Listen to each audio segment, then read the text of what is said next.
Today I'm actually playing something that is not Genshin Impact. Today I am playing Code Realize, and this is a visual novel, and I like games like this. So I can't wait to play, and I'll be reading everything. I might leave on the characters' voices in the background, but not as much. Hey, hey, hey!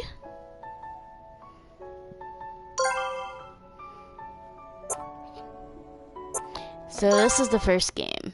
Rainbow of... Bouquet of Rainbows. On a train with an unknown destination.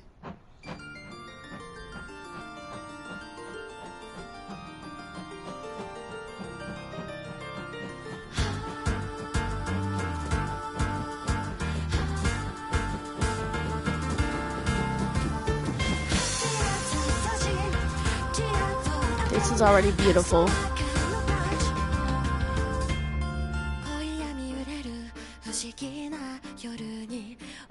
Bold woman seeking love. A poisonous girl, Cardia.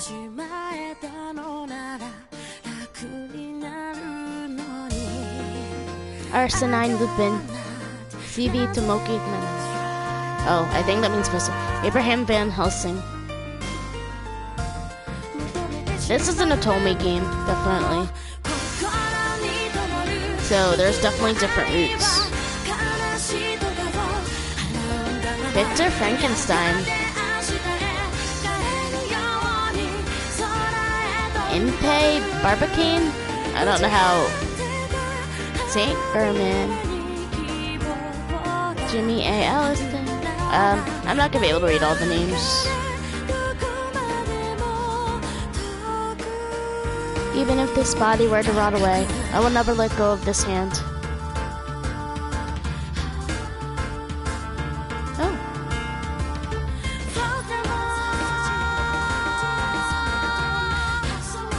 Hi, Flutter.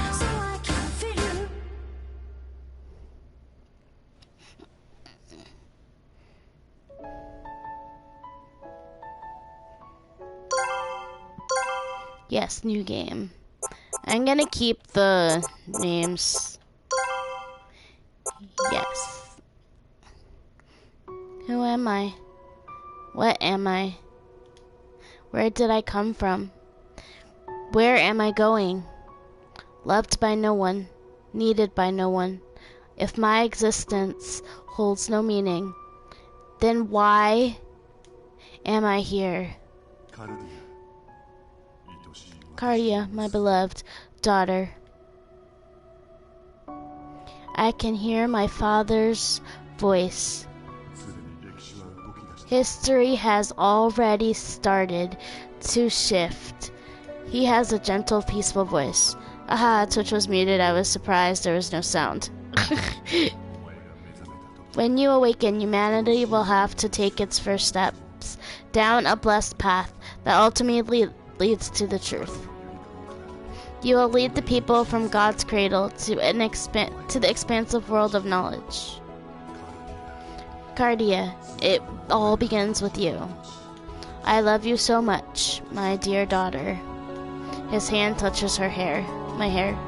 His hands, big, strong hands. His touch is so comforting. But because I love you, I must keep love from you. You will be alone forever. You must never know love. That's so sad. Like, why would any parent do that to their child? You must live in isolation. The more you learn of love, the more you will be made to suffer. Because you are a monster. You never say that to a child. 6 years later, 1853. Cardia, the cute way to say cardio. Time for some cardio. We're all monsters, darling. Yeah, that's true. Everyone's a monster. Oops. I almost hit that. Everything is normal. So annoyingly normal. There's no sign that anyone will appear. They're really making me wait. At this rate, London Bridge. Would you kindly shut up? A pair of telescopic tubes placed in parallel for seeing far away things with both eyes. Lupin's favorite pair. Wait, what? Tubes placed in parallel. Lupin's favorite pair was handmade by Empire. A pair. Okay. I guess that's all. The man takes the binoculars from his eyes. They glare at the man slumped beside him. London Bridge is falling down, falling down, falling down. London Bridge is falling down. Come on. I'm just trying to pass the time. Can a man even hum to himself? Listen, we need to stay on our toes. We're about to pull off the heist of the century. You can't expect me to stay on my toes for 5 days straight. These men have been lying here, hiding on the spare plane for 5 days already. Ugh, I miss London. Ugh, I miss London. The food, the drink, the women. Stop complaining. I don't think we'd be waiting here for so long either. I just want to know how to save this game. Don't you think it would be faster if we went out and stole it ourselves instead of trying to snatch it during transport? If that was possible, we'd have done that already. All we know is that it's in this area, so all we can do is go after them. Mate, if you miss London that much, you need to get out more. And they're still taking their sweet time. That's all I'm saying. They'll come around eventually. Listen, a thief has to have, a plan and the patience to pull it off. You've been saying that over and over for the past 5 days. While sitting, he takes a small device from his pocket and holds it up. He looks at it doubtfully. This isn't going to blow up like last time, is it? What? No. I'm the world's greatest engineer. It's going to work fine. I guarantee it. Yeah, well, your guarantee isn't worth... Hang on.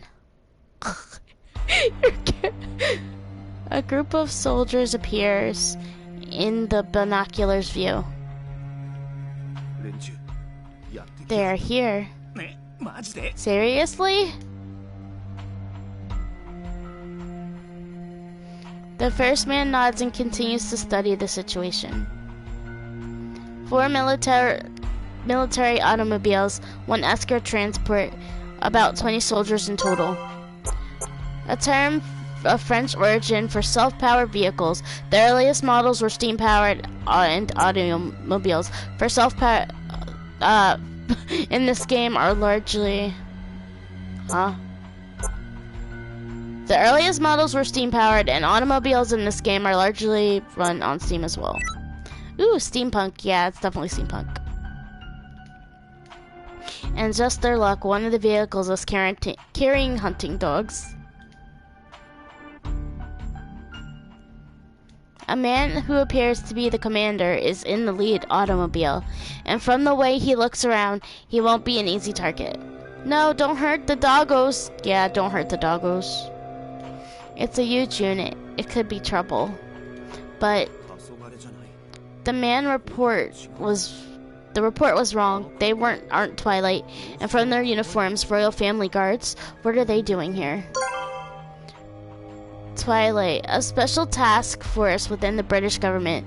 Its main goal is to gather information. Although it has many agents working for it, its existence is kept a secret to the general public. Well, I guess that makes sense. Royal Family, a lineage of the British imperial family with a long history. The present Queen Victoria is a descendant of the Hanoverian dynasty? Okay. What's this? They're not what you were expecting. Maybe we should change the plan? No, this actually works out better for us. Stick with the plan. Meet me at the rendezvous point. Are you serious? What happened to a plan and the patience to pull it off, and all that stuff? That's not the full saying. And when those don't work, a thief has to be daring. That makes sense. He tosses the binoculars aside and prepares to leave. Oof. Alright. Don't go dying on me. I still need your help with a number of things. Who do you think you're talking to? I'll take more than this to kill me. That's true. With that, the man runs out into the darkness. It has taken forever to piece together the clues leading to this moment. He will reach his target.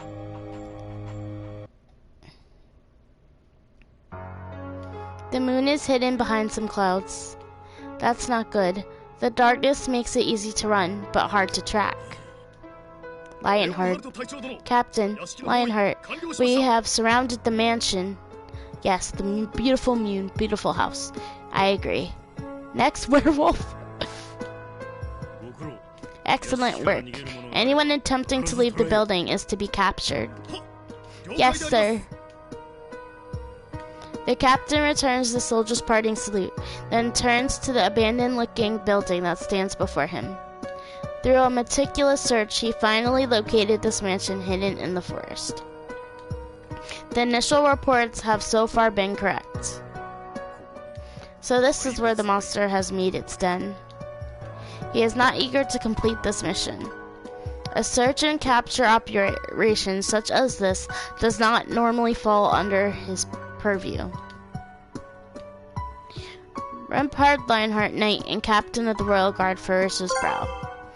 A knight, a title granted to one who has performed a great accomplishment for the nation. This gives one bragging rights over one's neighbors, unless, of course, they are also knights. Captain of the Guard, the position responsible for managing the Royal Guard. This post is currently held by Rempart Lionheart. Rempart Lionheart. A patriotic British officer and captain of the Imperial Guard. He is a devoted agent of the Queen who acts without restraint. Wow, he's horrible. The men under his command are the Royal Guard, protectors of Queen Alexandrina Victoria, supreme ruler of Britain. The United Kingdom of Britain. Though the country's official title is the United Kingdom of Great Britain and Ireland, the UK is a common shorthand. Alexandrina Victoria. I don't like her name. The supreme ruler of the British Empire, the world's most powerful military nation. A competent leader who prioritizes expansion of her realm, not someone to cross. But look at those strong eyebrows. He can't possibly be evil. Royal Guard. Select soldiers who guard the monarch at Buckingham Palace. They boast a higher proficiency and greater loyalty than the average soldier. I am very bad at reading this right now. Their current mission is to protect Queen Victoria as she travels to Wales for an inspection tour. The region where the main character was born, located in the southwestern area of the UK, it is said to have supported the Industrial Revolution. With its abundant natural resources, it has rich natural environment, and 20% of its land is, wow, designated as natural parks today. It's a lot of very British things, yeah it is. However, he received messages through his Aether communication device. Aether and transmission. Transmitter. Okay. Well, transmission, transmitter, whatever. Aether is a medium necessary for the transmission of light and heat through the transmitter. Heat through air. The transmitter is a device that causes vibrations in the aether to transmit information. Though the theory has since been disproven for the purposes of the game, Aether exists. Okay. The transmitter transmits tomato. The communique from the Athenes. What? the British military's technical advisor who holds authority in governmental research projects. Apparently I can't read. Mysterious figure acting as the British military's technological advisor. He is also the leader of Twilight. Capture the monster that hides within the mansion in Wales. It may already be dead. If so, quickly dispose of the body.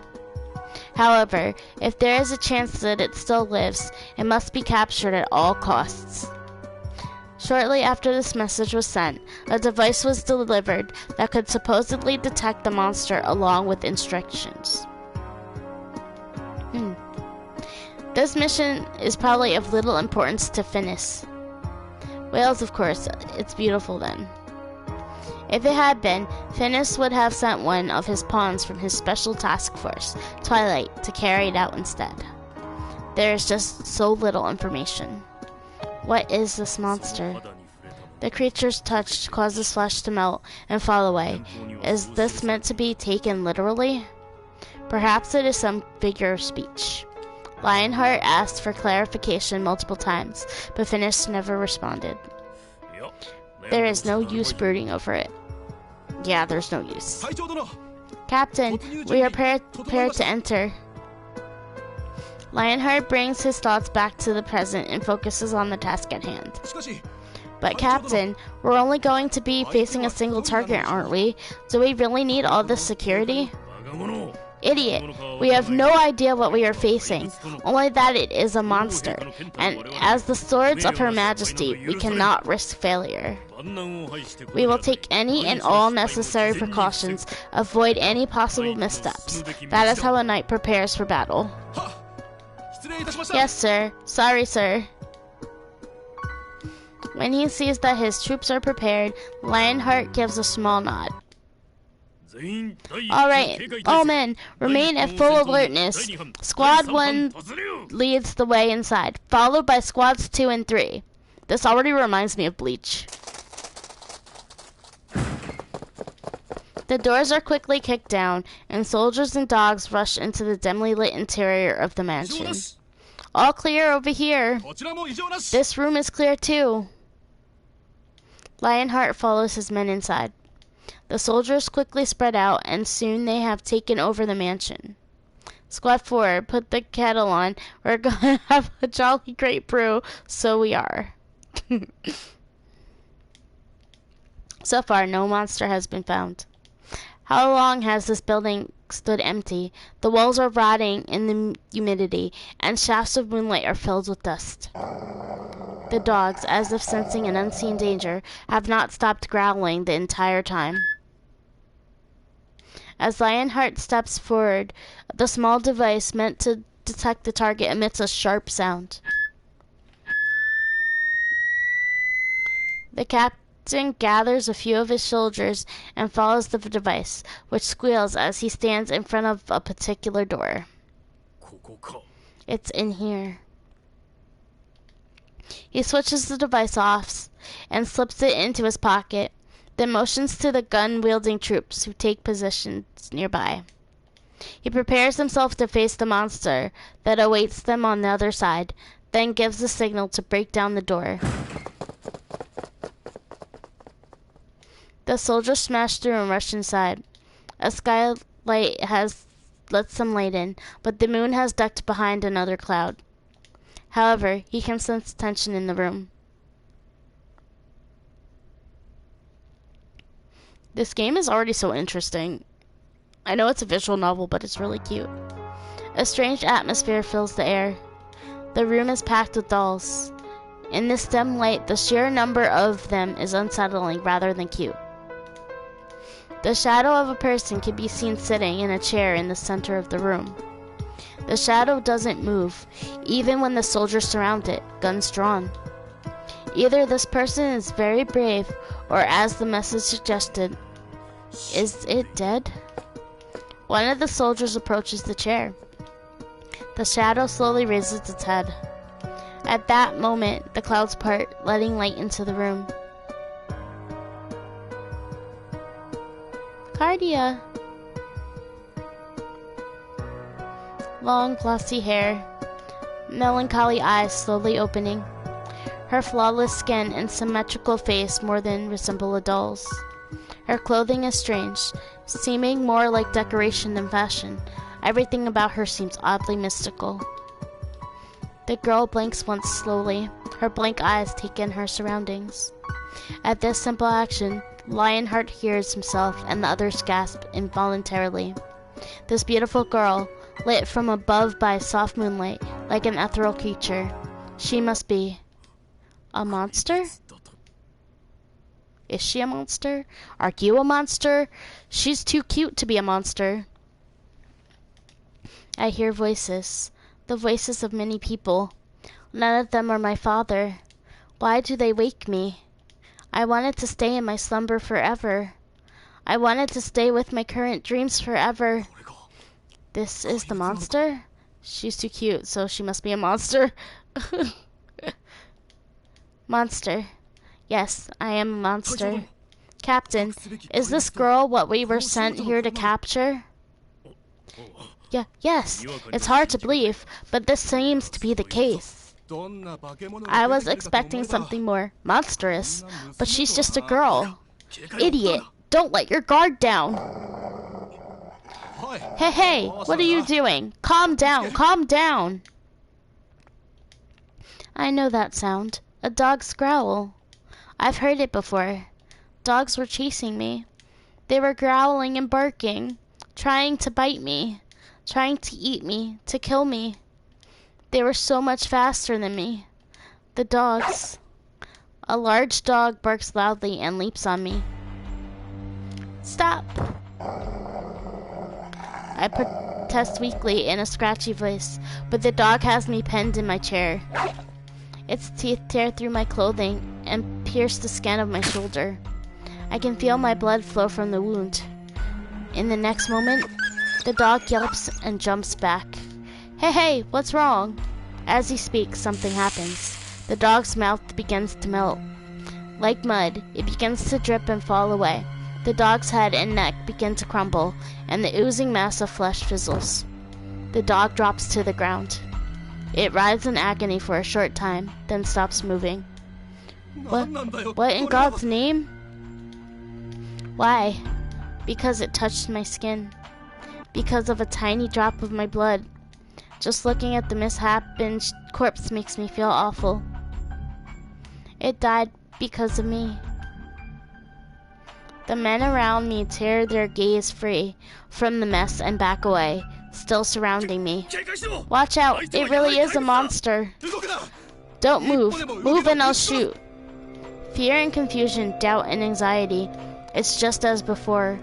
It's very scary but somewhat familiar. Surround her, but keep your distance. She can kill you with a touch. Compose yourselves, men. Never point your weapon at a lady. One of the soldiers cries out. But Captain, we have to do something to protect ourselves. You have to realize that. Of course, I understand. I saw what happened here with my own eyes. I doubt I'll forget it anytime soon. I'll be right back. I think my mom's home.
Okay, I'm back.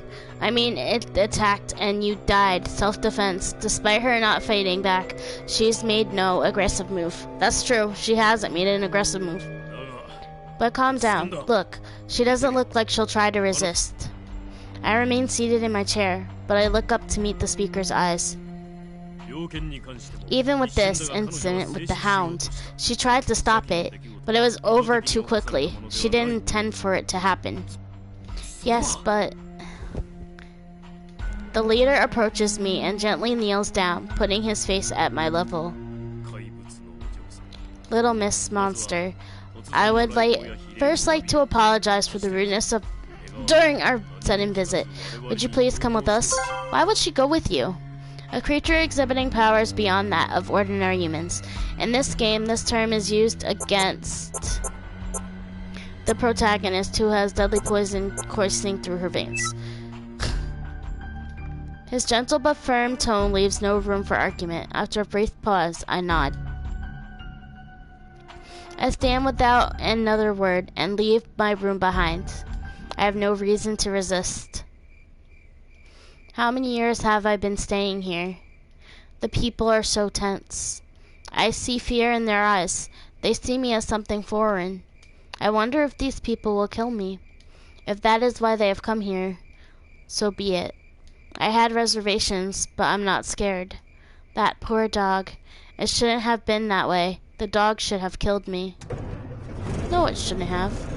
Horseless carriages cut their way through the quiet of the night to meet us.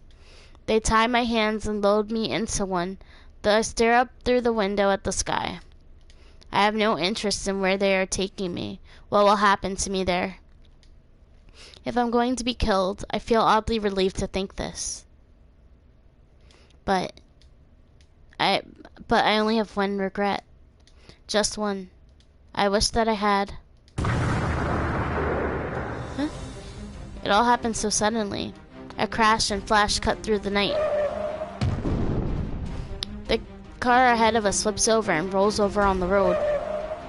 The carriage we are in screeches to a halt before we hit the overturned car ahead. The car behind us tries to swerve but tips over, crashing into us from behind. The stricken vehicles block us in. What is it? Are we under attack?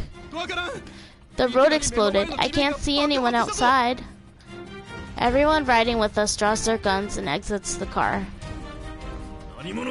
Whoever you are, know that we have just attacked the finest soldiers in Britain. Clearly not. I know exactly who you are. A voice rings out in the night. Where is he? Where's that voice coming from? Over there, on the top of the ruins.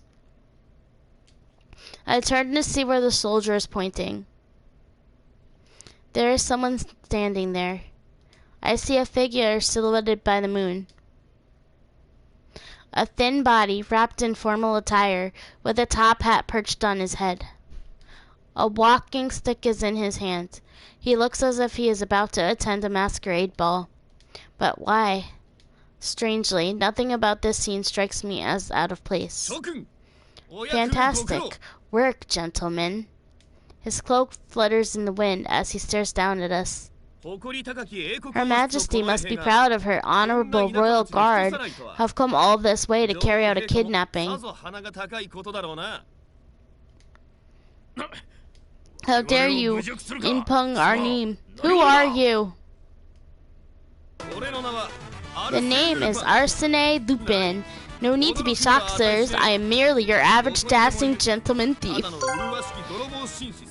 Known as the Dashing Gentleman Thief, Lupin is master burglar, famed throughout Paris for his brilliant artistic crimes and his non-violent methods.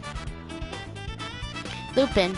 As the man standing above us shouts his name, I feel it carving into my heart. A thief? You low-life scum? What do you want from us? Wait, a tick? I've heard this man. I've heard of this man.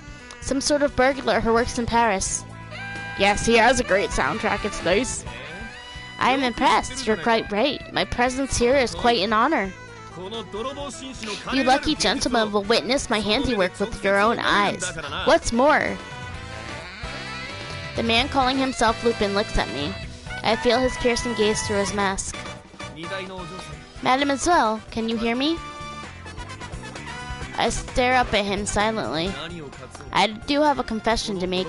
My purpose for you being out here on this night is you, dear lady. I have come to take you away. Take me away? Now, don't you fret, mademoiselle. I am here to rescue you from the hands of these dogs, and with great style. Watch! You impudent cur! For a lowly robber to stand before the prestigious British Royal Guard is inexcusable. All of you, capture this man!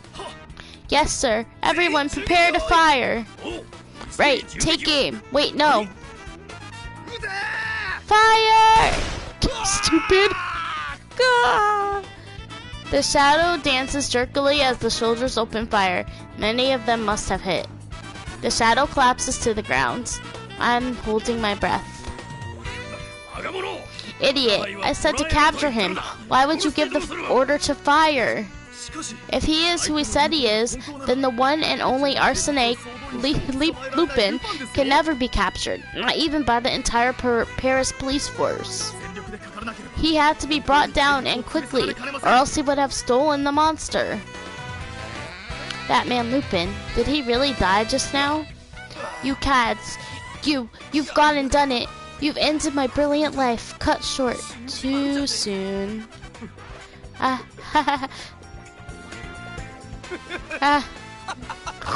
my god. He sits up howling with laughter. What is happening here? How is he even alive after being shot so many times? Captain, look out! Before the soldier can say more, Lupin's body erupts into a brilliant bright light, blinding me with its glare. At the same time, a series of explosions rocks the ground. The carriages around us are in disarray. What's going on? What kind of trick is this? Another attack. He must have an accomplice hiding somewhere. Calm down. He likely planted these bombs before we got here. Don't allow him to fool you. The thief is acting alone. The captain's clear voice and reason have no effect on the men. The smoke from the explosions does not clear, but continues to thicken around us. Soon it is difficult to see. Where is he? Where did he go? The soldiers shout in confusion. Suddenly a shadow appears before me. I almost cry out, but the man raises his finger to his lips. Did I startle you? My apologies. Fear not, I am not a ghost. That was just a trick.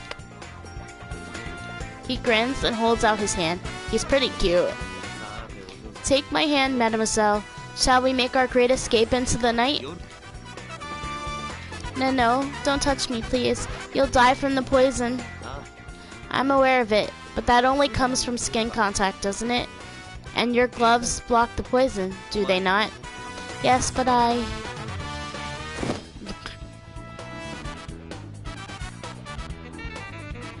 He suddenly pulls me by the arm. I will be alright, trust me. He pulls me to him with the compelling strength that his slender frame belied. For a moment, I fear he will melt, and I stare at him in terror.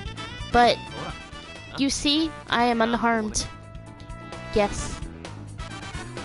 He looks back at me with an exciting smile, a smile that seems totally unfitting for the current situation. Relax, my lady. A beautiful face like yours is wasted without a smile to go with it. Now leave this all to me. There's nothing to be afraid of. The great Arsène Lupin always gets what he wants, without fail. As he talks, he pulls me straight beside him and looks about us happily. Time for the final touch. The what? I have no idea what he's talking about. I have no idea what he's talking about either. What are you doing? The scoundrel escaped to the south. All of you, grab your guns and go after him. Move, move! See what I did there? Amazingly, Lupin's voice sounded exactly like that of Captain Lionheart. Yes, Captain. You heard him, then. Go south! Go, go, go! You fools! That was a trick! Get back here! The real captain shouts out through the smoke. Liar! How dare you impersonate me? I'm the real captain, men. Don't be fooled. That was Lupin talking just now. I'm hearing double. 2 Captain Lionhearts! They're very stupid. Okay, hold on. I want to... Oh, okay. So there's a quick save and a quick load. So L1 is the quick save. Okay, good to know. Yeah, I'm gonna quick save it. Good to know. We can't tell who's who in this smoke. Everyone, just surround the monster. By the time the soldiers began to gather around us, Lupin had picked me up and ran out. Sadly, most of the money was spent on their metal casings and not their brains. I look back at the smoke still rising behind us as we rush through the moonlight grass. The only thing I feel now is Lupin's arms, holding me through my clothing.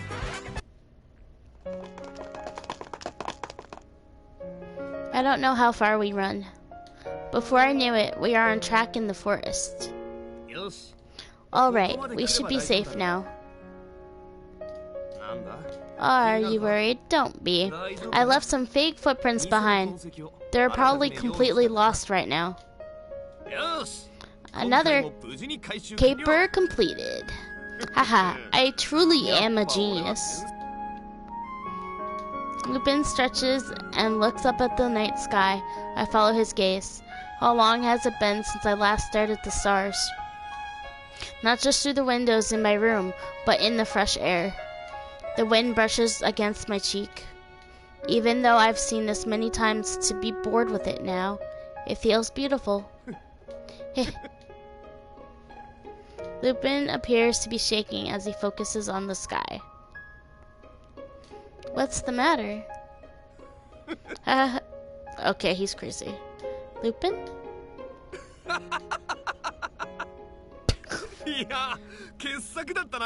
Mandio, did you see their faces? Royal Guard piffed. They're nothing compared to me.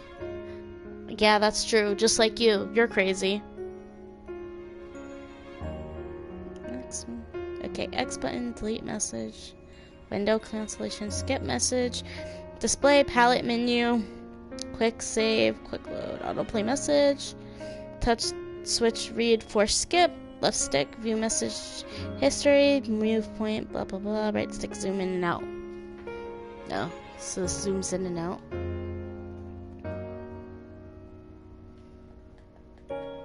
Oh, it doesn't even work. Liars.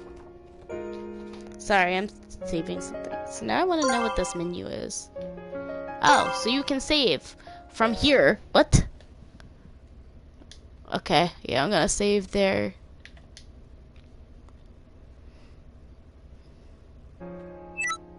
Oh, okay. That captain was all, "You fools, he's tricking you, ha ha ha." They were completely baffled, don't you? What's the matter? Are you hurt? No. Did something hit you as we were escaping? Where are you hurt? You don't have to hide it from me. It seems saving kills the stream. Okay, good, it came back. Powerful save.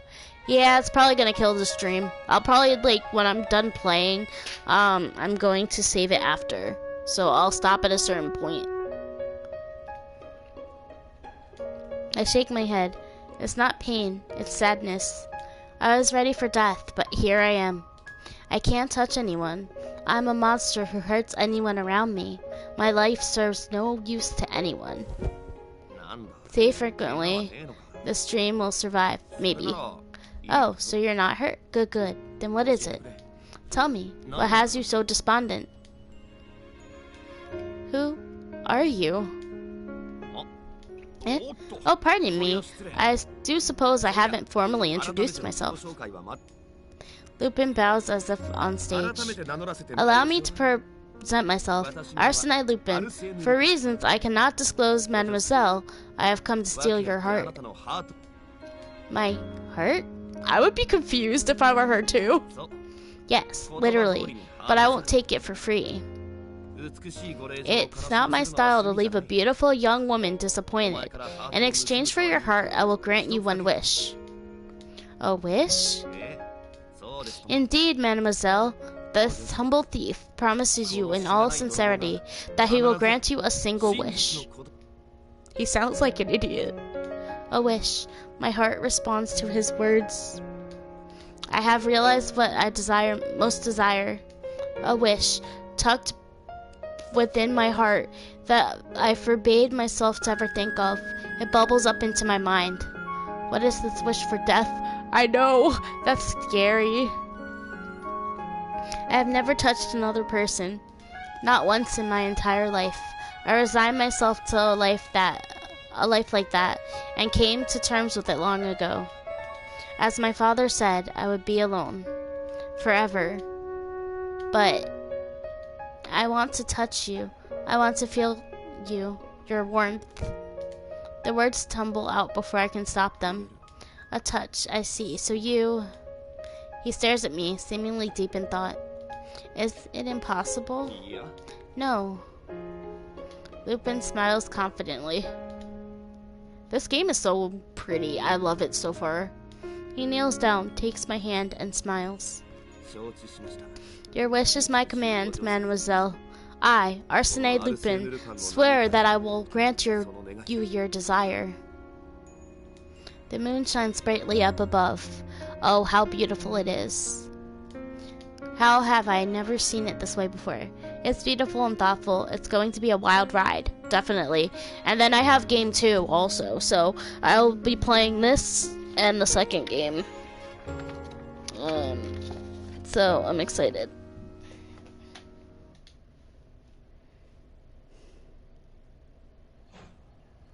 On a train with an unknown destination.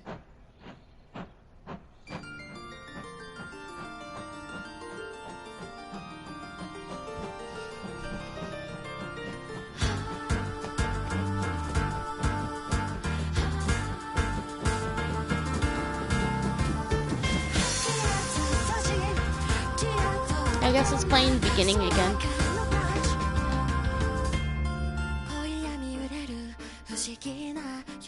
I guess it's a tutorial, but you know, it's I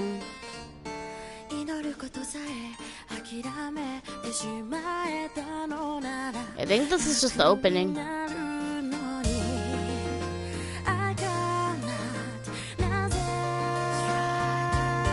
Yeah, it's a visual novel.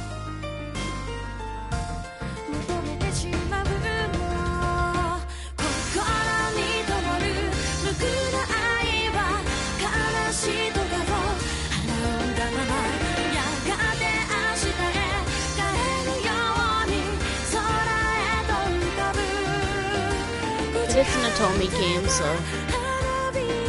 yeah.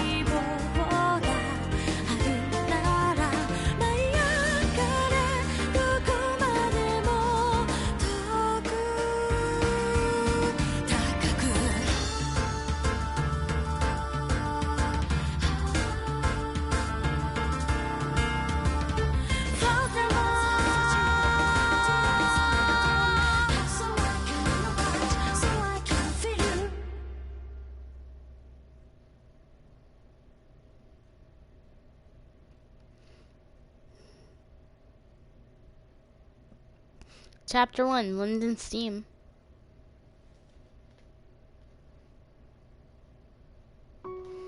I had a dream. Yes, a dream. A dream about long ago. When I awoke, Father was gone.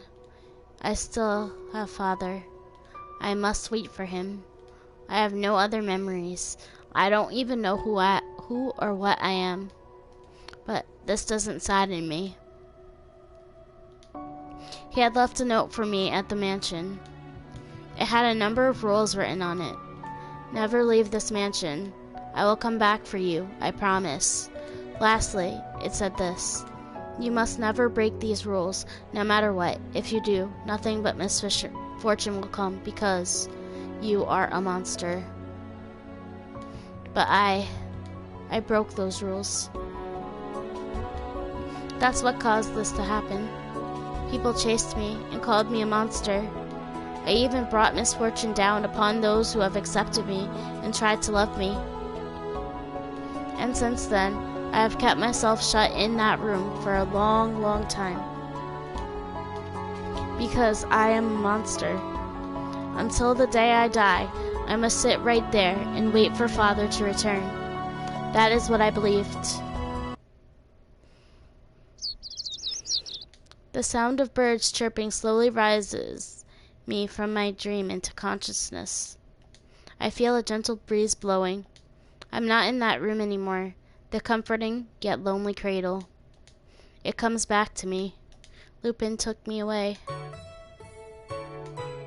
I open my eyes to see a field of grass, stretching as far as the eye can see.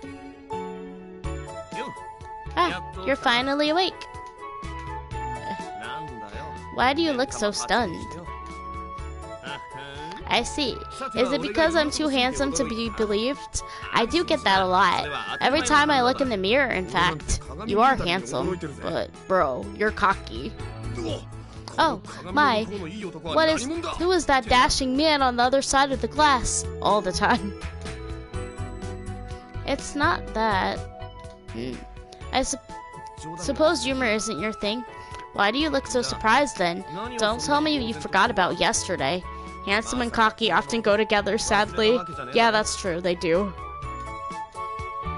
I woke up, and you were right in my face. It was something of a shock. You were too close.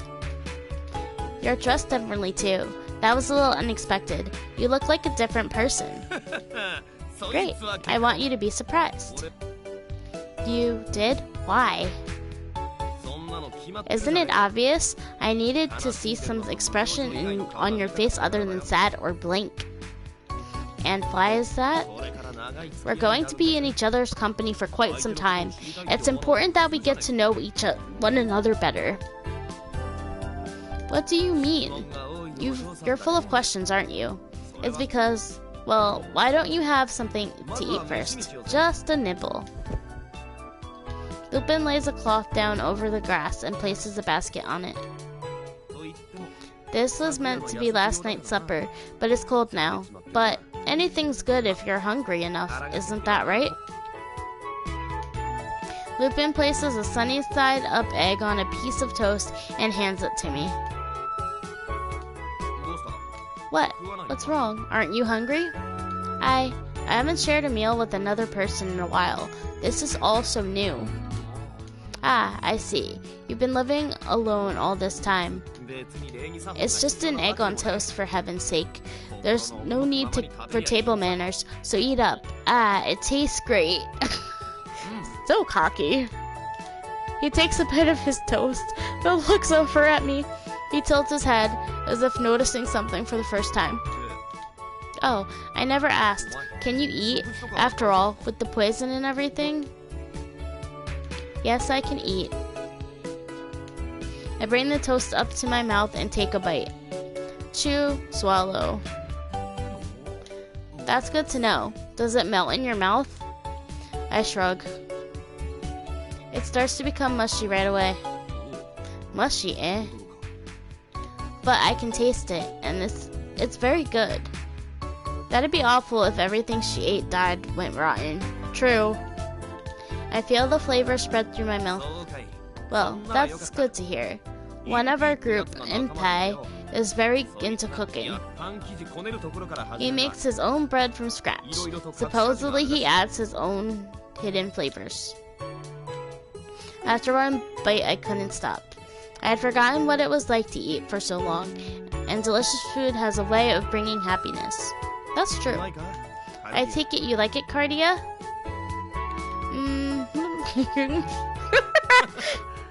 Don't talk with your mouth full. Good food does bring happiness. I swallow my current mouthful and ask again. How do you know my name? You were my mission. I had to make sure to study up on the targets of my heists. Study up? How did you find out about me? That's kind of creepy, dude. And it's nice to cook for others, even if something simple. That's true. I happened to procure some confidential materials from the British government, and an organization with legislative and administrative duties within constitutional monarchy of the UK. It has little influence over the power of the monarch Victoria. This thing is annoying. Procure. Well, steal, if you want to be precise. There's nothing I can't steal, money, jewels, or information. Why did the government have information about me in secret files? I question this too. This is just one of many questions I have, but I need to know about this man. So, you're really a thief? If you're going to use that word, I must ask that you say amazing first. An amazing thief. Exactly. Arsène Lupin, the master thief and robber supreme. I have plans for my name to go down in history. I wonder what the difference is between a thief and a robber. Isn't stealing bad? Well, in general, yes. But I am a thief with a heart of justice, so it's not a problem. You have a heart of justice? You just stole an innocent young lady from her mansion.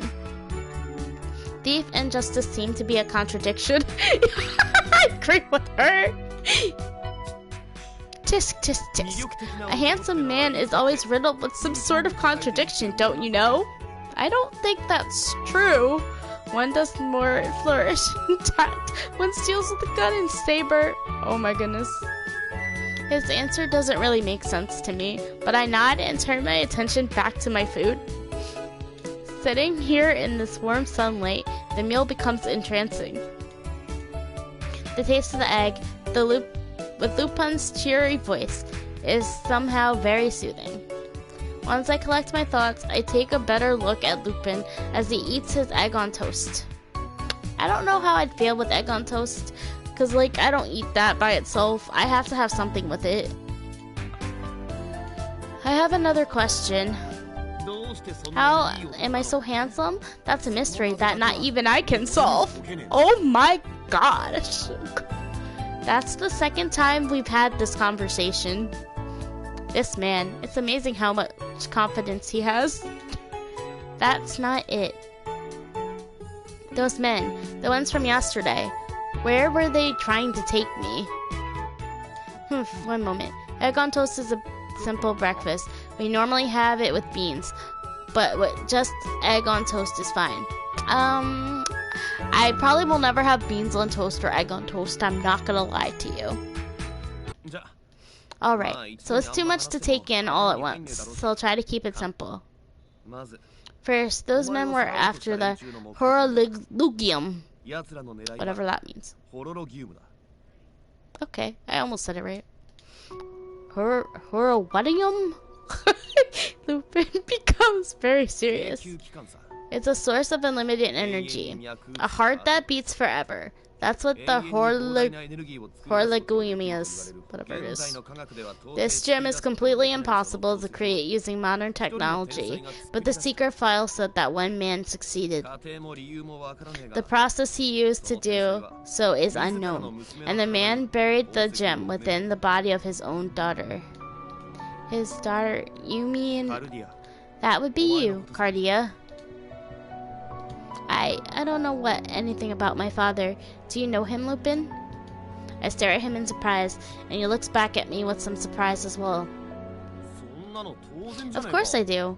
Anyone who lives in Britain, no, anyone in the civilized world knows about him.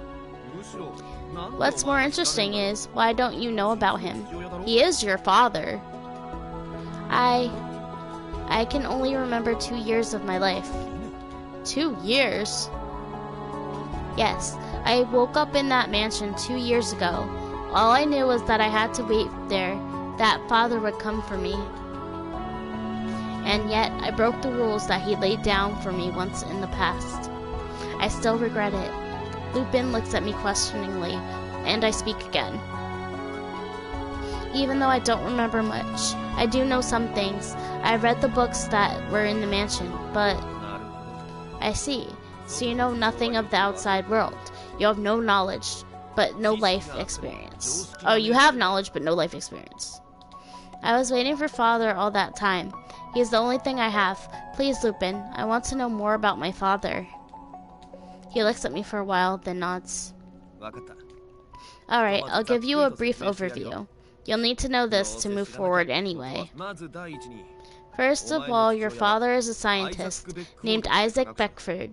Does that name sound familiar? The main character's father, a scientific genius who has said to have changed the world. He suddenly disappeared one day. His current whereabouts are unknown. That's not a surprise. I shake my head. He is a scientist who has changed the course of history. He has been called the modern-day Prometheus. Prometheus? In Greek myth, he brought fire to humanity. Isaac had that much of an impact on the revolution of modern society. Revolution of society. I think I read about that in a book. Was it called the Neo Steam Engine? One of Isaac's inventions, this machine pulled the United Kingdom into an unparalleled era of technological progress and military expansion. Oh, so you know of it. That invention led to a massive expansion of Britain's industrial and military power. Isaac became Britain's military technological advisor and developed a number of powerful new weapons, as well as Steel London, but the capital city of England. This city was redesigned by the scientific genius Isaac into a massive metropolis. It is the culmination of British military and industrial might and boasts the greatest defensive capabilities in the world. Steel London, cool. Yeah. He never saw the completion of Steel London. He simply disappeared one day after appointing a successor to his position. This all seems like a story about a faraway land and doesn't sound real. I agree, Cardia. That man is really my father? Yes, according to the information I was able to find, that is. Do you remember anything about him? I shake my head. Lupin seems a little disappointed, but sighs. I see. Anyway, those men from the British forces wanted to get their hands on your Heurologium, doubtlessly for bad reasons. What's behind all of this is Isaac's will. My father's will? That is when a certain dashing gentleman, thief, decided to snatch you away from the hands of your captors. All this information is flooding into my head, and I feel a little dizzy. I must look very serious because Lupin smiles, as if to lighten the mood. I'm sure all this is hard to wrap your head around, so I'll tell you whenever you want. So just take it in little by little. Okay, I'll do that. Now it's my turn to ask questions. I'll answer what I can. About the Heurologium, is it true? Do you really have it inside your body? Is it your heart? I nod. It's true. There is a gem embedded into my body. I start to undo my clothing to show him. What are you doing? This is the Heurologium, isn't it? I give up saying it. He looks surprised for a moment, but Lupin's expression turns serious as he looks at my chest. A strange gem. It gleams on my chest like a beating heart. A glowing blue crest spreads across my chest, with the gem in the center. The Heurologium is shaped like a flower. A beautiful blue gem embedded in the heroine's chest. Not even she knows why it's there. A large blue gem shaped like a rose spreads across my chest, piercing my skin in places. I have no idea what effect the stone has on my body, but I had to consider that the poison in my body has something to do with this gem. I don't know anything about this. Other people don't have it, only me. What is it? I want to know. Alright, I'll tell you everything I know, but before I do, I need you to do something. What's that? Please put your clothes back on. I knew he was gonna say that. Why? Why? I mean, it's hardly ladylike etiquette.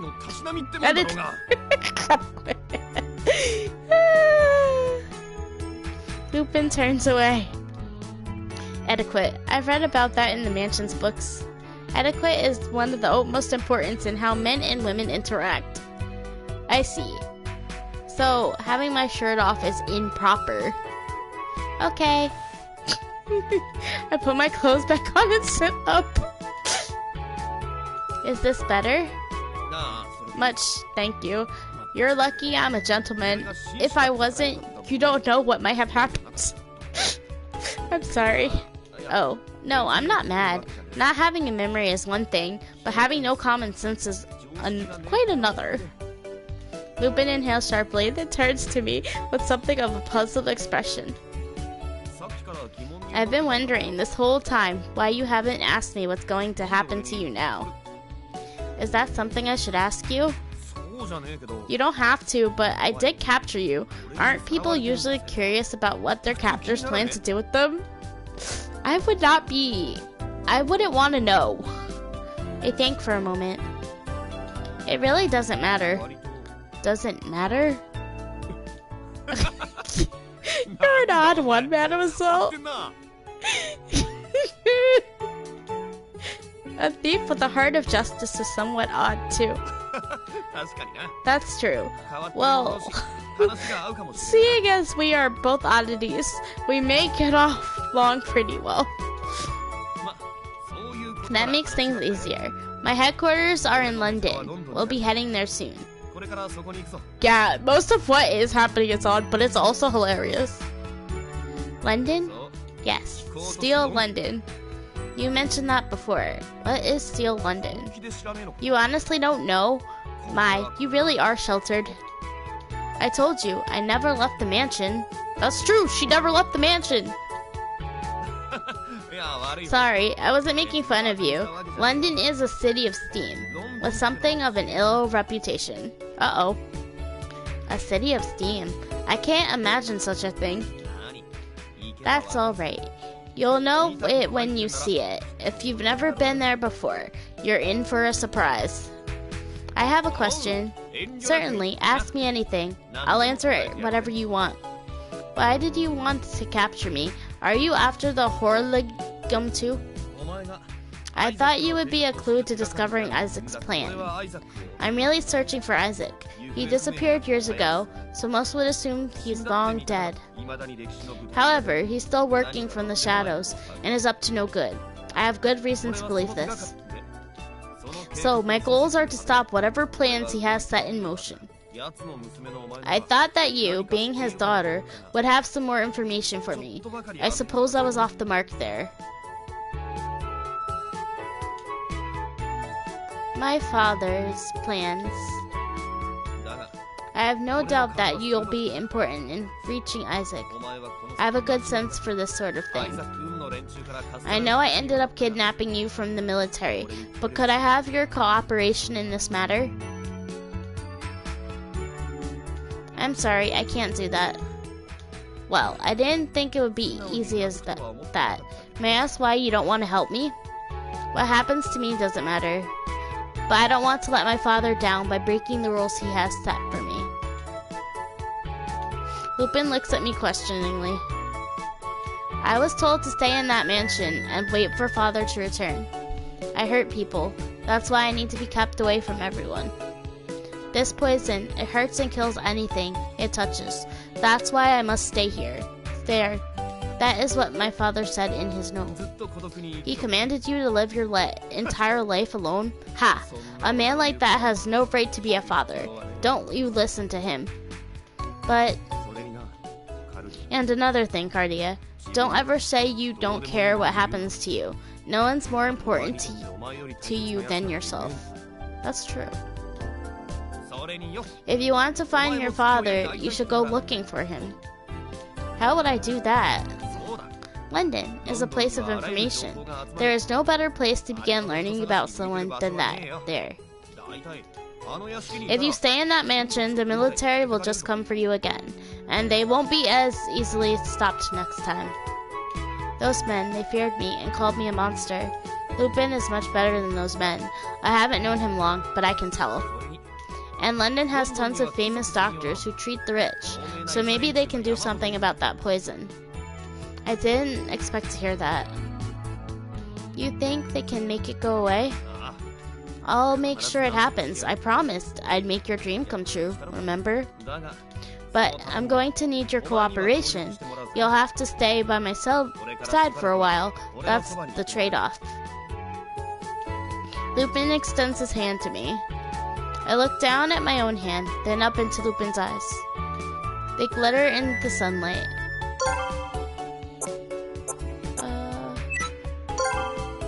Oh, okay. Take his hand. I nod hesitantly and take his hand. Excellent. The deal is sealed. I feel his strong grip through my gloves. When I see his smiling face, I feel warmth in my chest, like a wind blowing into my heart. Now, that we're settled, we just need to wait for him. For who? You better watch out. He's got a weakness for cute girls like you. I'm cute? Yes, you're very cute. Lupin smirks, then bows deeply. Of course, my lady. Once we arrive in London, your beauty will draw the attention of many a man. You must beware of those sweet temptations, mademoiselle. Lupin's voice is both serious and formal. I nod meekly in reply. I was joking. You're supposed to laugh. Oh my god. This boy! I hear the sound of machinery from afar. Maybe those soldiers from last night have found us after all. I stiffen up. Lupin pats me lightly on the shoulder. Don't worry, he's with my group. He's just about as annoying as the British soldiers, though. Oh my god. Group? I wonder if whoever is approaching is that same person Lupin had mentioned before. I turn and see the machine draw closer, spewing black smoke and roaring. I remember it from last night. A metal box on wheels, a self-propelled machine. It was called an automobile. A horseless carriage is probably the most fitting description. It looks like so old-timey. It's so fast. It screeches loudly and comes to a stop in front of me. Hey, Lupin! Lupin, hey, you're alive! A Rolls Royce. It's so old-timey. A man covered in soot and wearing goggles sits in a seat atop the machine. Beautiful and simple. Yeah. Sorry I'm late. My beloved car wouldn't listen to me. Wait, who's the cutie? Aha! You decided against stealing the treasure and went to pick up the girls last night. Introduce me, you bastard. Oh my god. Adult, the cutie is the treasure. Say what?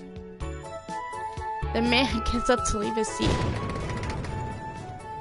Fire bursts out from the machine and a cloud of smoke surrounds us. Lupin quickly jumps in front of me to shield me with his body. I'm having trouble reading this, but it's so funny. It's so cute so far. I love this. When the blast subsides, I peek around. I peek around Lupin to look at the newcomer. The machine's done it again. Wait, just 2 minutes, cutie. Your prince will be right there to enact a romantic first encounter. But we've already had a first encounter. I love you, the man shouts in response for some reason before diving underneath his vehicle.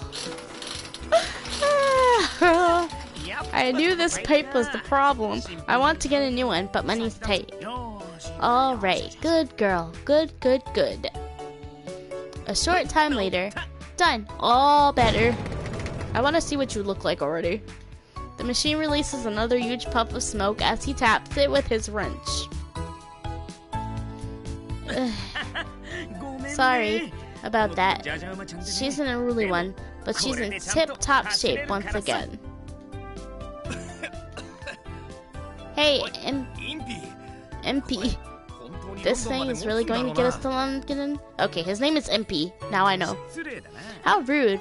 If this genius engineer says so, then it's got to be true. He stands in the smoke and looks at me.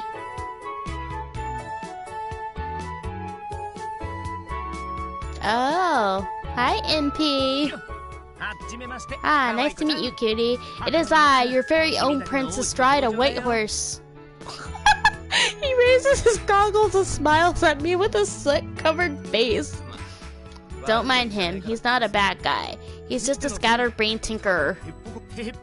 Excuse me, that's distinguished engineer and great inventor, an amazingly good-looking man, so who knows what's what. Most importantly, a man who will one day land on the moon, MP Barbicane. Ready, willing, and available. Nice to meet you. The moon, Earth's only natural satellite and MP's ultimate goal. It glows white, blue, and sometimes even red. A self-proclaimed genius engineer, he is actually gifted, but his actions make others think otherwise. He doesn't take things too seriously and is a ladies' man. Yes, MP Barbicane. A love with the moon is healthy and natural. The moon is beautiful. Yes, the moon is completely beautiful. I'm Cardia. It's nice to meet you. Whoa, now that I get a closer look at you, you are ridiculously cute. I would swear Venus de Milo escaped from a painting. Or Venus de Milo. Venus de Milo is a sculpture. You can't even engineer a proper pickup line. Oh. Just call me Impy, Miss Cardia. As he's saying this, he gives me a good long stare. Well, you're a special one. If you desire full service love maintenance, I can provide it. Let me give you the tune-up of a lifetime. You so crazy. I'm not sure how to deal with him. As MP wipes his grimy face with a rag, Lupin hits him in the face with a punch. Ow! What was that for, Lupin? Enough chit-chat, let's get going. Those troops aren't idiots. We shouldn't stay here for too long. Alright, you're a better speaker with your fists as usual. That's not going to get you any girls, you know. I only use my fists to speak with people at your level. Oh good, I guess I don't need to worry since there's nobody else at my level. Yes, you're on a level all on your own? Oh my gosh! That's even more of a burn. MP is cheerful, while Lupin sounds annoyed. It's almost as if they're having different conversations. I'm turning the engine on!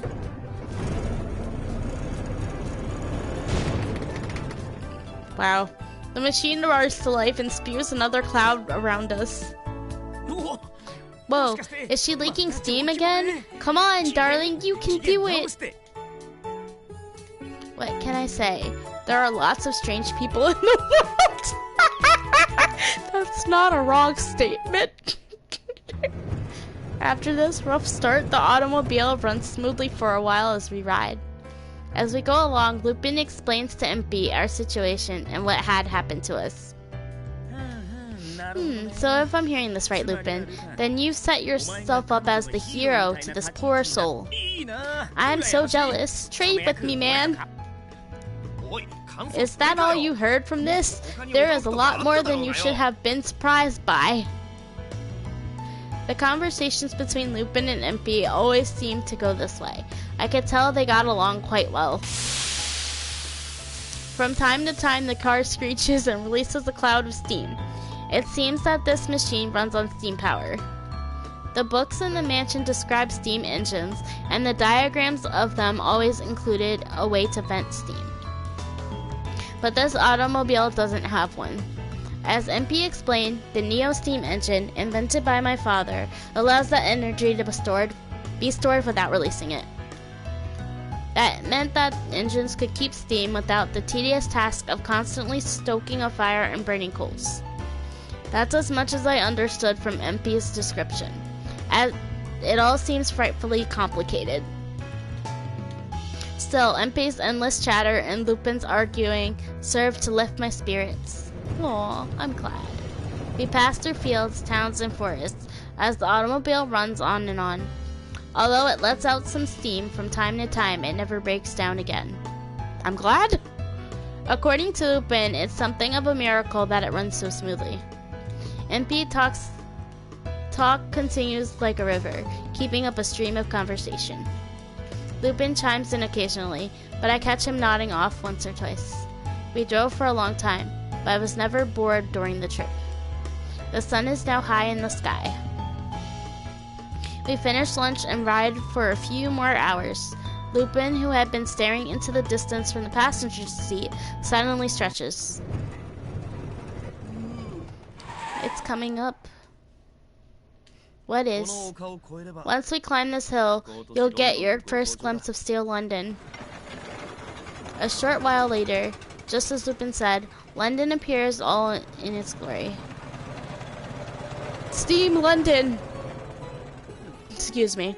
The city that sprawls ahead of us is nothing short of a metropolis. It's far larger than any city the books have ever spoke of. Larger than I could have imagined. It's amazing. Any words used to describe it fall short. A city of steel, protected not only by a great wall, but a ring of turrets. That's London. Isn't it fantastic, Miss Cardia? Even greater surprises await you inside. It has a fully functioning sewer system, and thanks to the gas lamps everywhere, it's bright as noon, even in the darkest night. The high-class districts have airship mooring posts everywhere, sticking up from the rooftops like a tree in a forest. Oops. This is London. Did such a huge city come to exist? How did such a huge city come to exist? It wasn't this way until recently. It's thanks to Her Majesty Queen Victoria that the city has grown as it has. Don't get us wrong, it started out pretty big, but in only 5 short years, it's become the massive place it is today. The Queen was probably in a rush to showcase Britain's power by transforming her capital into a massive fortified city. Britain has many enemies on the continent. Taking such an obvious posture like this has likely prevented war across Europe. I continue to look across the great city as I listen to MP and Lupin. As you can see, a wall divides the city into 2 regions. The mess of towns, forests, and factories outside are known as Outer London. The parts of the city surrounding central London, it contains an industrial district and is most steam-filled area within the city limits. A show of strength can prevent a war, but a hand open in friendship can heal the world. That's true. Midtown is where London steam engines are produced. There are some poor areas and the rich have vacation homes outside. Beyond the wall, in the center of the city, is central London. That's where politicians, the rich, the powerful, and nobles reside. The central part of the city where Buckingham Palace, the political center, and noblemen's mansions are located. Oops. We live in the forest area of Greater London. We're basically borrowing some space from a certain aristocrat. An aristocrat? I'll introduce you to him later, Cardia. For now, wait here with MP. Lupin turns his back on us and gathers his hat and cloak to leave. What's the matter, Lupin? I'm going to scout the area. You're going scouting? Whatever for? There are teams of inspectors along the wall. I'm going to check them out. It's possible they are looking for Cardia. You can see the wall from here? Here? Remember this, Cardia. It takes good eyes to be a good thief. How many times have you trotted that old chestnut out? Keep an eye on Lupin, Miss Cardia. He'll lecture you to death if you let him. I like MP. That's because you refuse to stop being stupid. I'll be back in an hour or so. Just stay alert and be careful. Gotcha. See you later. Lupin waves to us and leaves. Alone at last, Miss Cardia. Oh boy. I nod, watching Lupin's receding back, getting smaller in the distance. For some reason, I suddenly feel lonely. Uh-oh! Why don't we discuss something interesting, like the newest model steam engines that were on display at the London World Expo. I'm glad it wasn't something perverted like I thought he was gonna say. It achieves 700 horsepower using 4 52-inch cylinders. Isn't that incredible? The design is also light and compact. Science is so beautiful, right? Marmee would agree. MP suddenly reaches out, as if to stroke my cheek with his hand. I flinch back. If you touch my skin, you'll melt. Whoa, that's right. You're so beautiful, I forgot. It's true what they say. All the greatest roses have the sharpest thorns. Science can be beautiful. Yeah, it can be. MP, there's something I'd like you to tell me. What kind of person is Lupin? You want to know about Lupin? What about me? Why don't I tell you about my hobbies? Oh my goodness. I don't understand. Lupin saved me. I don't know why. That's what I'd like to know. I'm impressed that you could blow me off so casually. That's great, Cardia. I can get into the frigid beauty thing. Hey, I'm kidding. I'll tell you. Those cold eyes of yours will make me cry. Stop looking at me like that. Lupin didn't say anything. I suppose he didn't want to confuse you by telling you everything all at once. Alright, as a gift to commemorate our new friendship, allow me to enlighten you. That man is more or less a hero. Is that so? Yeah, he's too embarrassed to admit it himself. Isaac created a special task force known as Twilight. Someone else runs it now.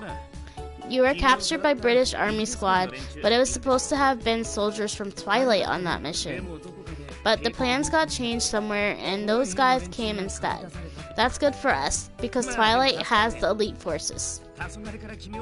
If he'd had to rescue from a Twilight Squad, he may have been in some real danger. We got lucky, that's all. According to Lupin, Twilight is planning some kind of massive terrorist attack. And the first step in executing the plan is getting their hands on that gem in your chest. The Horologium, wasn't it? Horologium, or whatever. This stone? I raise my hands to my chest protectively. It all just hearsay, but once Lupin heard about that, he decided to do whatever he can to stop it. That's why he was looking for Isaac, the man behind their whole operation, and why he saved you. See? Isn't that heroic? Even for a thief. I see. Lupin himself said that he saved me because he was a thief with a heart of justice. Just knowing all this makes me very happy. So Lupin's not a bad man? Hey, now, did you think I was evil? I turned startled to see Lupin behind me. It sounds like you've told her everything. Well, that's the long and short of it. It was probably someone with power in the government who gave the order to abduct you. Of course, government official or not, I have no intention of giving you up. I'm sorry to involve you in this. Truly, I am. I shake my head at Lupin's words. I can't find the right words to say it, but meeting you, I think it was a good thing. I see. That's good. I'm sitting right here. You reminds me of Bokuto. Oh, and Lupin? Again, with ignoring me. I want to know about my father, too. There's so much I need to ask him. Why I was left alone in that mansion. Why I have no memories. If he can make this poison go away. Why did he make me? A monster. I need to ask him face to face. Then our goals align. Let's make our partnership official. Lupin holds out his right hand. The second handshake. I shake his hand without hesitation. Partners, right. Put her there, Miss Cardia. MP firmly grasps my other hand. His smile is the brightest I've ever seen. Back to business. I scouted out the checkpoint. Take a look at this. Lupin pulls some papers from his jacket. Wanted. Crimes against the state. Victor Frankenstein.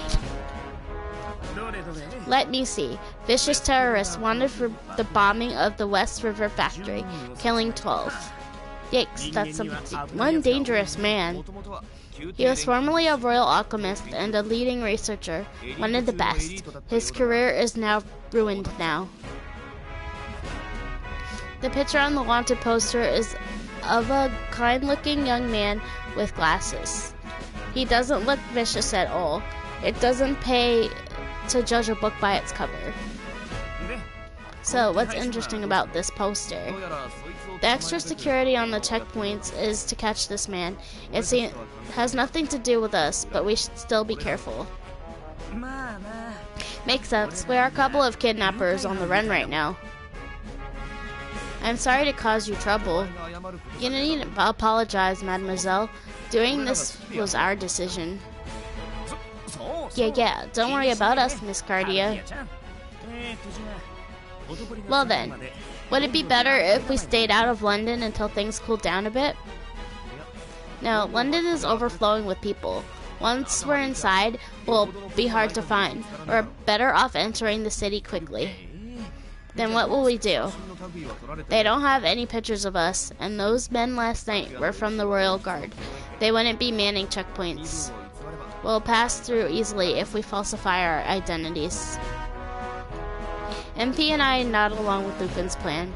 They give me a map to the mansion in case something happens to separate us, and I have to go alone. To be even more cautious, in order to avoid the three of us being captured together, we decided to split into two groups. I suppose it's safer for you to go with MP for this. With Lupin's suggestion, MP and I proceed to the checkpoint together. He and I are supposedly going to try to pass as a married couple to make it through. MP and I, the two of us. Hey, don't look so concerned, Cardia. As your husband, it's my duty to support you through thick and thin.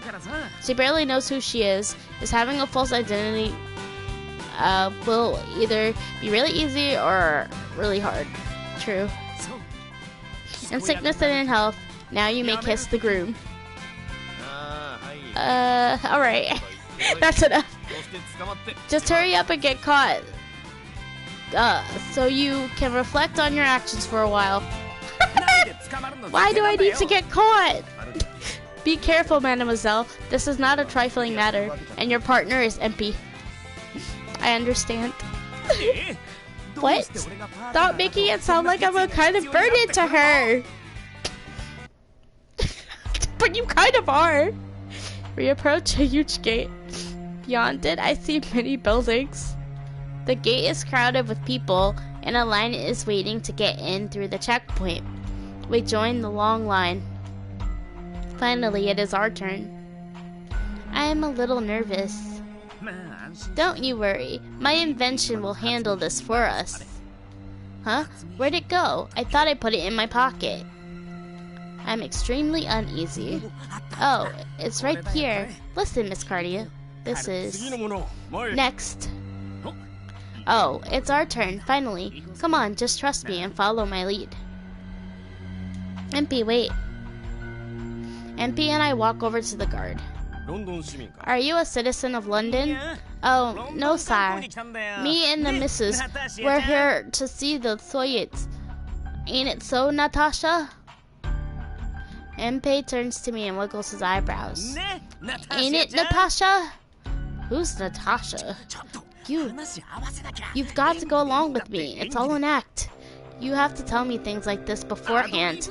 It's called ad-libbing. It's important life skill, Cardia. That's true. Cardia, I thought you said your wife's name was Natasha.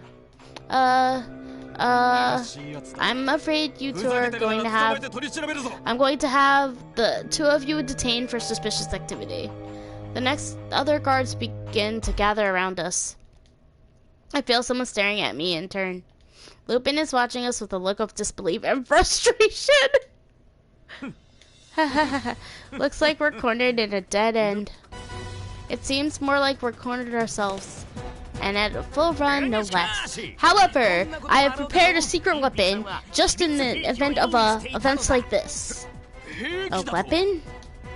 The guards stand back warily as MP holds up a tiny tube over his head. Yes, once the light of this hypnosis device shines upon you, you won't be able to resist any command I give you. What? If you had something like that all along, why didn't you use it sooner? Take this, Hypno Flash!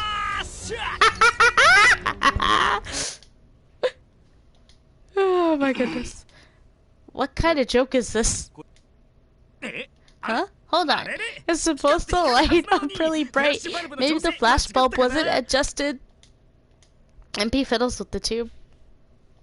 MP, I think we might be in trouble. The guards circle around us, blocking our way and ready to attack. They are going to get us. You're coming with us to the station. Come quietly or things will get rough. Hold on there. I think you invited everybody to this little party here. But, you don't know who you're up against. This engineer has one more ace up his sleeve. Don't underestimate my genius. What's your last idea? It's... MP suddenly grabs me and lifts me up off the ground. Run! After them! MP begins running at a furious speed with guards on his heels. You're not getting out of here! MP doesn't stop running, not even with his guns pointed at him. He flies past everyone. Here we go! He leaps up, flying over the guards' heads. They'll never catch us, Miss Cardia! I see. Run, MP, run like the wind! MP somehow picks up speed. I'm impressed with his physical abilities, but this hardly counts as ace for a genius engineer to play. I agree. He runs for a while, and once we are both certain that the guards have lost us, he lets me down. Whew, that was close. Luckily, my brave action saved the day. Yeah, I suppose it did. I see his satisfied expression and can't bring myself to mention that his actions were what caused all the trouble as well. You're very fast. Perhaps even faster than the automobile that we rode in here in. Hehe, I'm the sort of man who can get things done when it's called for. What do you think? Are you deeper in love with me? No, I wasn't in love with you to begin with. No, I wasn't in love to begin with. Oh, you just crushed him. Don't be shy now. I'm not being shy. Well, we ran for quite a while. It seems we're in the lower street area. Where is that? I look around us. The buildings are smaller than near the entrance and seem less well maintained. Still, the people here look cheerful and they greet each other happily as they pass. I hear laughter and shouting from all around us.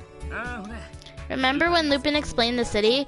This is Lower Town, the most impoverished area in outer London. A very intricate neighborhood that looks like an old mess of odds and ends. Its residents have little income, and the area is not very safe. That's not good. It was originally temporary housing for workers involved in the reconstruction. It's very lively. It is, and fun too, but you need to stay alert. There are a lot of dirty, rotten scumbags here. And if they saw a girl like you walking around by herself, you'd soon attract a lot of attention from troublemakers. Troublemakers? Like you, MP? I knew that was coming! Yeah, sure, like me. You wooed me! Why would you think so of me? At least get to know me better! Lupin said that I had to watch out for you, that you were trouble. I'm sorry if I was mistaken. Dang it, Lupin! Telling lies about me! We continue talking this way as we made our way toward the mansion that Lupin had made his hideout here in London. I thought we would make it there without any further problems, but As I stood admiring a street performance, I turned to see that I was alone in the crowd. Good job, Impy. He's not here. Not over there either. I look for the man I've been traveling with, but I can't find him. If I take too long, the sun will set. What should I do? There isn't much that I can do. I need to make my own way to the mansion. He might already be waiting for me there. Excuse me, are you looking for someone? Someone calls out to me. Perhaps I could be of assistance? That would be very kind of you. I bow to the helpful man. Who are you looking for? A tall man with long hair, calling himself an engineer. An engineer? I don't know if he's who you're looking for, but I saw someone resembling that earlier. Would you like me to take you to him? That would be wonderful, please do. Hold on a second, I think I'm gonna hydrate, because I'm getting thirsty. Yeah.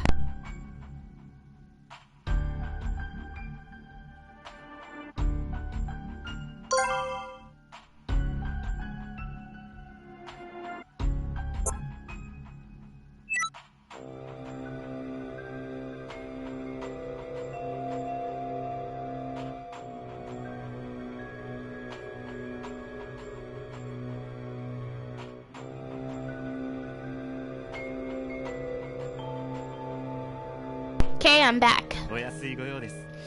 My pleasure. This way, please. I'm actually worried. The man starts walking ahead of me, and I follow along. I continue to follow him into an alley. No! There is no one else around, and the street here is covered in filth. What would he be doing here? Excuse me, but where is he? Just a little further, so if you would. Thank you, you're so kind. No, run, girl! Oh, it's no problem. We continue to walk even further. I can't even hear the street noise now. The man turns to face me. This is it. This is where I saw him. There's no one here. Come on out, fellows. I've brought us a real catch. She's a fine specimen. She'll be worth a lot, that's for sure. Two men appear from the shadows behind him. They must be friends of the kind man. Worth a lot? What are you talking about? We're talking about you, my dear. The man reaches out to me. With fear and memory bursting through me, I back away. Don't touch me. Ha ha ha. This is nice. Very, very nice. The men draw closer, and I try to back up. Soon my back hits the wall. I don't know what these men intend to do, but it's surely something I won't welcome. There is nowhere to run. I start to panic and look around. There's no use shouting. Nobody around here is going to help you. The man reaches out again, and I flinch. He grabs my shirt and tries to rip it open. No, don't touch me. Ah, your skin is so smooth. Your hand, look. Smoke is rising from the skin of the man who had touched me.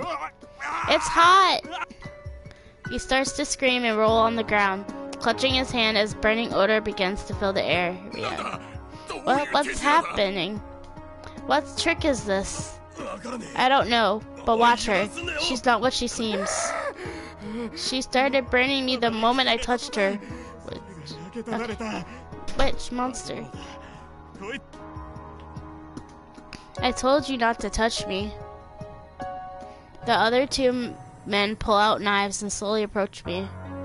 There's no escape. I wonder if the knives would melt if they touched me, and if they would still hurt. Die! The man raises his knife high. Close your eyes and cover your ears.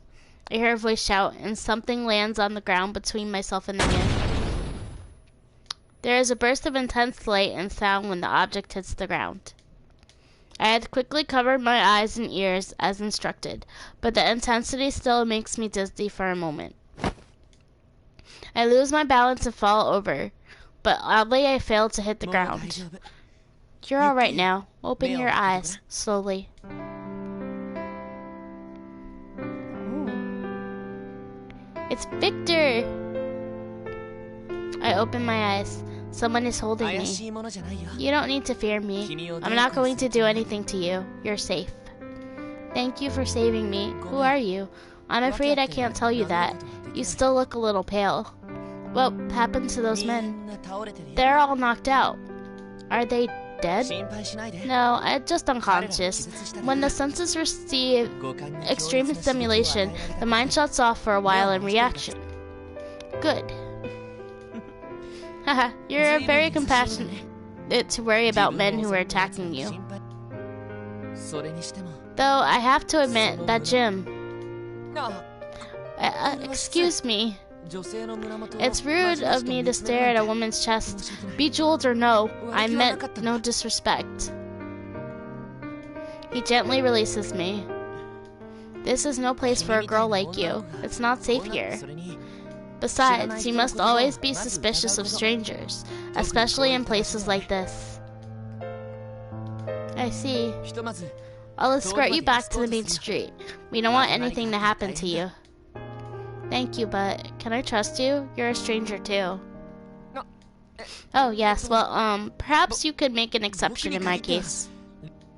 He did rescue you. He starts walking back up the alley, and I follow along, fixing my clothing. His face seems so familiar. After we walk a little while, I hear the city. Well then, I think you'll be safe out here. Do be careful. Alright. By the way, I'd like to ask you. Darn, where did he go? He's got to be hiding around here somewhere. Search carefully. A stranger that rescues you is a secret friend. That's true. I stiffen in reaction to the angry shouting coming toward us. Could they be more of the men who had tried to kidnap me? No, they're already this close. They're faster than I anticipated. What? Where is he, Frankenstein? I know you're here somewhere. The name shocks me into recognition, and I stare up at the man with me. I remember now. You're the wanted man. Haha, yes, you have pegged me. I'm the criminal. Victor Frankenstein. He laughs without humor, then narrows his eyes behind his glasses. You're being followed. What are you talking about? This way. Frankenstein suddenly takes my hand and begins running. Wait, Mr. Frankenstein, what do you mean I'm being followed? Aren't you the one being chased? Just call me Victor. Of course I'm being pursued, but someone seems to be after you as well. Pursued by the police? No, the yard is only after me. You're being followed by a different, much scarier group. Who? Twilight. Victor doesn't respond to any more of my questions, and we continue running. After we have run through the maze-like warren of alleyways, he finally comes to a stop. I wonder if we've lost them. Victor, are you alright? I'm fine, but impressive. You're not out of breath at all. That must be power of the gym at work. The gym? Oh, I mean, it's nothing. Don't worry about it. Victor, are you really the same Victor Frankenstein as on the wanted posters? Yes, that is my name. No doubt about it. But I swear I've committed no crime. I doubt that you'd believe me since we only just met. But I'm innocent. I didn't do anything. There are people who want to have me painted as a criminal. Who would want to do that? Excuse me. The British government. They want to. Victor abruptly stops talking. His eyes behind me. Eyes round in surprise. What's the matter? Watch out! Victor suddenly pushes me down. At the same time, I hear a strange noise. I turn behind me to look and see a man wearing a bizarre bird-like mask, pointing a blade straight at me. I take it you're Cardia. What? Duck! As the man raises his sword again, Victor throws a glass tube full of liquid. I feel a blast of heat and hear a muffled sound. It's probably the same thing he used to save me earlier. Plague Doctor, very cool. Yeah. However, the masked man jumps away quickly to avoid the explosion. Victor takes my hand and throws 2 more tubes at the man. Explosions go off one after another. Through the rising black smoke, I see the mysterious man on the ground. We better run while we can. There will be others here soon. We've got to get away from here. Victor begins running, and I follow. I continue to chase after him until we arrive at a large street. Compared to the impoverished area, this place is much cleaner and better organized. It's probably the street in Midtown, like Lupin explained to me. Much cleaner than Lower Town, with wider streets. Its residents are comprised with the working class, with a handful of upper class mixed in. We should be safe here in public. They shouldn't come after us now. Victor, are you alright? No, I'm just a little out of shape. I'm an academic, so I'm not used to heavy physical exertion. Victor catches his breath and looks at me. Anyway, I'm glad no one got hurt and we managed to get away. I nod in agreement. Thank you for saving me twice. There's no need to thank me. I acted of my own accord. But I am curious. Aren't you going to try to flee to me? Are you going to try to flee me? Why would I run away? Why would I run from you now? Why? Because I'm a wanted criminal. Wouldn't it be natural to scream and shout or go running to the police? Should I? No. It's not like that at all. You're a good person who saved me, and I'm on the run as well. Victor smiles a little. I see. Don't give her ideas. Allow me to formally introduce myself. My name is Victor Frankenstein. I used to be a government alchemist. A former British royal alchemist who is leading researcher in many fields. He is currently wanted as a violent criminal. I know I read the poster. It said that you were behind a terrorist attack on a factory. I have been falsely accused. I didn't do it. I know you have no reason to believe me right away, but I believe you. What? It's wrong not to trust someone who has risked his own safety to save me, not once, but twice. Thank you. I'm glad someone believes me. I'm the one who should be thanking you. I never introduced myself either. I'm Cardia. I give him a short introduction of my origins and my reasons for being in London. Unlimited energy. Horligium. Is that the gem underneath your skin? That's what Lupin said. Lupin? But I see. Victor appears to think something over, then looks right at me. Cardia, I have a suggestion. I would like you to let me examine your body. Why? Do you want to see me naked? No! What? No. I mean examine it as a doctor. I see. I do practice medicine, and I have knowledge of chemistry and alchemy. I believe it can be of help to you. An attempt to transmute elements into other elements, most notably base metals into gold. That's what alchemy is. I'd like you to at least let me try. I can see it in his eyes he's not lying, but... mostly laid into gold, but yes. I'll allow it. Alright, I'd like you to try. Thank you. I think I can help you. Victor smiles and looks relieved. I'm glad. Wasn't sure you would accept my help, since we only just met. Thank you. I do have one question though. Why are you going through so much trouble to help me? Oh, it's because I think you can help me with something too. I can? Yes. I've been on the run for quite some time now. It's only a matter of time before they catch me. I'd like you to let me hide out at this Lupin's mansion if possible. He gives me a plaintive look. I think a while before I speak. It's not my home, so it isn't my place to decide anything like that. I'll ask Lupin. I think he'll say yes.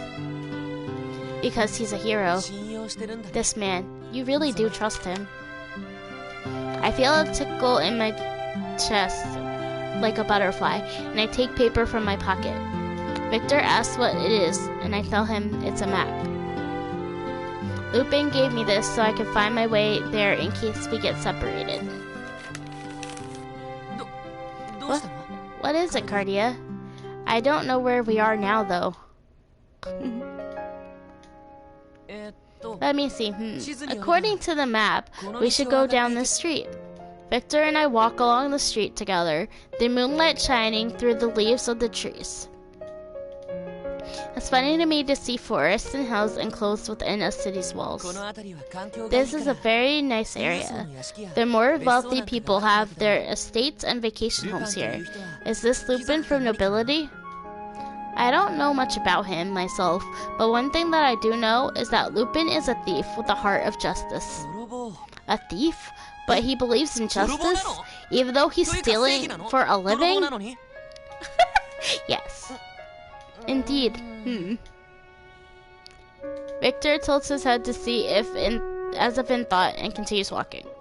I think here is a good place to stop because I am getting tired of reading, but I am really enjoying this light novel. I hope you're enjoying it with me, and I hope you had fun today. I hope everyone that was in the stream has a good day.